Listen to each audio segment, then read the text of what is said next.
प्रहलाद जी ने ठाकुर जी की दिव्य स्तुति की है। ब्रह्मा दया सुरगणा मुनयोत सिद्धा सत्वेकतान मतयो वचसां प्रवाहैः नाराधितुं गुणगुणैरधुनापि पिप्रुः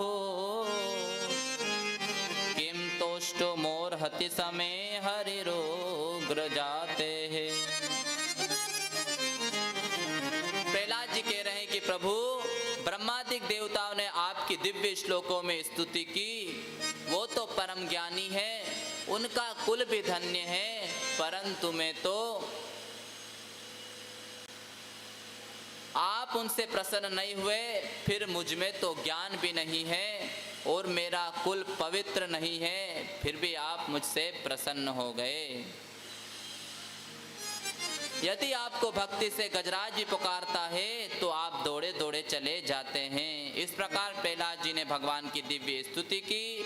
भगवान से प्रहलाद जी ने कहा कि प्रभु, आप मुझे यही वरदान दीजिए कि मेरे मन में कुछ भी मांगने की इच्छा प्रकट ना हो। तब ठाकुर जी कह रहे हैं कि प्रहलाद, तुम जैसा भक्त तो मुझसे कुछ मांग भी नहीं सकता, कोई तुम्हारे मन में कामना उत्पन्न हो भी नहीं सकती, तुम कोई दूसरा वरदान मांगो।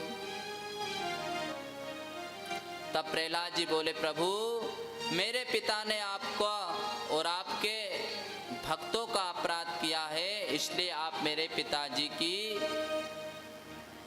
दुर्गति ना करें।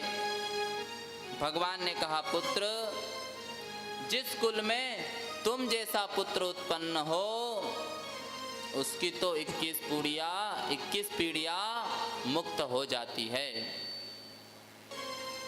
इसलिए तुम कोई और वरदान मांगो। तब प्रहलाद जी ने कहा कि प्रभु, संसार के जितने जीव हैं सब मुक्त हो जाए। तब भगवान ने कहा, वत्स, सृष्टि की मर्यादा नहीं है यहाँ, तुम एक काम करो, तुम राज्य को स्वीकार करो, क्योंकि तुम जैसा भक्त राज्य करेगा तो प्रजा स्वतः ही भक्ति मार्ग पर प्रेरित हो जाएगी। प्रहलाद जी ने कहा कि हे प्रभु, इस सिंहासन पर तो मेरे पिताजी बैठ गए हैं, यह सिंहासन दूषित हो गया, ऐसा ना हो कि मेरे बैठते ही मेरी बुद्धि भी दूषित हो जाए। तब ठाकुर जी ने कहा, पुत्र, पिता के बैठने के पश्चात अब मैं इस पर बैठ गया हूँ, इसलिए अब तुम इस सिंहासन पर बैठकर राज्य करो। भगवान की आज्ञा मानकर प्रहलाद जी ने गद्दी को स्वीकार किया। इस प्रकार भगवान प्रहलाद जी के ऊपर कृपा करके चले गए। बोलिए भक्त वत्सल भगवान की जय हो।